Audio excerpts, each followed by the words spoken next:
Iran आणि America या दोन देशांमधला तणाव दिवसेंदिवस वाढत चाललाय। याचा फटका पेट्रोलियम क्षेत्राला तर बसणार आहेच, पण मोठं संकट हे भारतीय शेतीवरही येणार आहे। खास करून खतांचा मोठा तुटवडा होऊ शकतो। खत पुरवठा विस्कळीत झाला तर धान्य उत्पादन धोक्यात येऊ शकतं। याचं कारण काय आहे? खतांशिवाय भारताला आणखी कोणत्या गोष्टींसाठी कसरत करावी लागणार आहे? विमान उड्डाणं बंद केल्यानं मालवाहतूक ठप्प झालीये, त्याचा परिणाम काय होतोय? सोनं, औषधं, कडधान्य यासारख्या कोणत्या वस्तू, धान्य भारतातून आयात आणि निर्यात होतात, ज्यावर आता परिणाम होणार आहे? सगळं सविस्तर पाहूया या व्हिडिओतून। नमस्कार, मी स्वाती पाटील, lokmat.com वर आपलं स्वागत आहे। अमेरिका आणि इराण या युद्धाचा जगाच्या व्यापारी क्षेत्रावर मोठा परिणाम होतोय। हवाई आणि जलमार्ग ठप्प झाल्यानं वेगवेगळ्या क्षेत्रांना फटका बसतोय। यात भारतासाठी चिंतेची बाब म्हणजे कृषी क्षेत्रावर होणारा परिणाम। भारत हा कृषी प्रधान देश आहे, पण खतांसाठी भारताला आखाती देशांवर अवलंबून राहावं लागतं। त्यामुळे मध्य पूर्वेतल्या या युद्धाचा परिणाम भारतातल्या शेतकऱ्यांवर होणार आहे। तसंच भारत आखाती देशांमधून खतासोबतच सोन्यासारख्या मौल्यवान वस्तूंचीही आयात करतो। यावरही युद्धाचा परिणाम होणार आहे।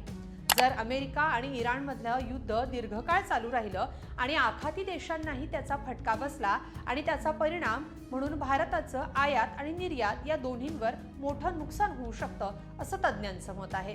केवळ पेट्रोलियम उत्पादनच नव्हे तर इतर उत्पादनांच्या किमतीवरही याचा मोठा परिणाम होईल। इराण हा भारताचा सगळ्यात मोठा व्यापारी भागीदार आहे।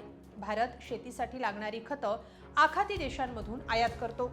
युरिया आणि फॉस्फेट सारख्या खतांसाठीच्या कच्च्या मालाचा मोठा भाग हा आखाती देशांमधून भारतात येतो। युरिया आणि DAP साठी भारत आखाती देशांवर अवलंबून आहे। भारताच्या एकूण आयातीपैकी अंदाजे 46% ओमानचा वाटा आहे। युद्धामुळे होर्मुझची सामुद्रधुनी बंद केल्यानं खतांचा मोठा तुटवडा निर्माण होऊ शकतो। होर्मुझ मार्गे भारतात मोठ्या प्रमाणात खतांची आयात होते, पण हा मार्ग बंद केल्यानं आयातीचा खर्च वाढणार आहे। इराणकडून युरिया आणि अमोनियाचं उत्पादन घेतलं जातं, तिथून ते भारतात आयात केलं जातं, पण युद्धामुळे उत्पादन आणि आयात असे दोन्ही खर्च वाढणार आहेत। यामुळे खतांच्या किमती वाढू शकतात। आणखी कोणत्या वस्तू, धान्य उत्पादनाला फटका बसू शकतो ते पाहण्यापूर्वी भारताचं जागतिक धोरण काय आहे त्यावर एक नजर टाकूया। भारताचा एकूण 6 गल्फ कोऑपरेशन काउन्सिल देशांसोबत म्हणजेच आखाती देशांसोबत द्विपक्षीय व्यापार होतो। सरकारी आकडेवारीनुसार 2024-25 या आर्थिक वर्षात हा व्यापार भारतीय चलनात अंदाजे 15.56 ट्रिलियन इतका होता। यात आखाती देश हे भारताचे प्रमुख व्यापारी भागीदार आहेत, पण सध्याच्या तणावामुळे भारतातल्या वेगवेगळ्या स्तरांवर आव्हाने निर्माण झाली आहेत। खतांसारखाच तुटवडा सोनं, धान्य उत्पादन क्षेत्रात होऊ शकतो। भारत संयुक्त अरब अमिराती सारख्या देशांमधून सोनं आयात करतो। वाढत्या आयात खर्चामुळे सोनं महाग होऊ शकतं। सुरक्षित गुंतवणूक म्हणून सोन्यात गुंतवणूक वाढू शकते। परिणामी सोन्याच्या किमती झपाट्याने वाढतील। यामुळे आखाती देशांमधून सोनं खरेदी करणं अधिक महाग होईल आणि त्यामुळे भारतात ते खरेदी करणंही महाग होईल। आखाती देशांमधून येणाऱ्या खजूर आणि काही प्रक्रिया केलेल्या अन्नपदार्थांच्या पुरवठ्यावरही परिणाम होऊ शकतो। भारतात मिळणाऱ्या एकूण खजुरापैकी अंदाजे 80 ते 90% खजूर आखाती देशांमधून आयात होतो। भारत सर्वात जास्त प्रमाणात सामान्य खजूर UAE मधून आयात करतो। ओमान देखील मोठ्या प्रमाणात सुका खजूर आयात करतो। या व्यतिरिक्त काही प्रक्रिया केलेले अन्न देखील आयात केलं जातं। अमेरिका इराणमध्ये तणाव वाढत गेल्यानं आणि होर्मुझची सामुद्रधुनी बंद झाल्यामुळे भारताला खजूर आणि इतर प्रक्रिया केलेल्या अन्नपदार्थांचा होणारा पुरवठा विस्कळीत होऊ शकतो। यामुळे अर्थातच किमती वाढू शकतात। दुसरी महत्त्वाची बाब म्हणजे सौदी अरेबिया, इराक, UAE आणि ओमान हे भारताचे प्रमुख अन्नधान्य खरेदीदार देश आहेत।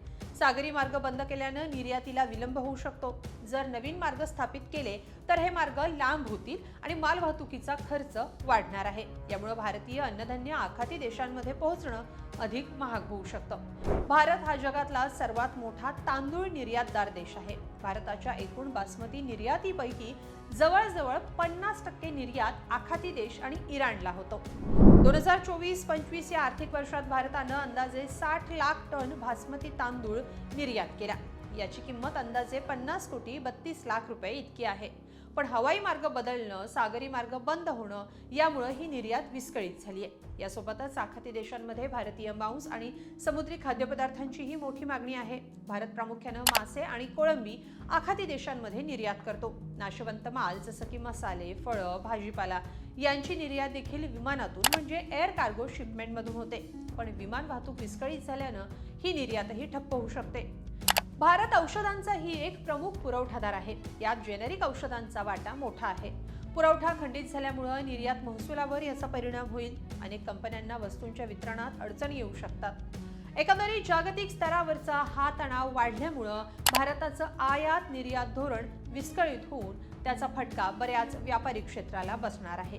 या सगळ्याबद्दल तुम्हाला काय वाटतं? कमेंटमध्ये नक्की लिहा आणि lokmat.com ला सबस्क्राईब करा.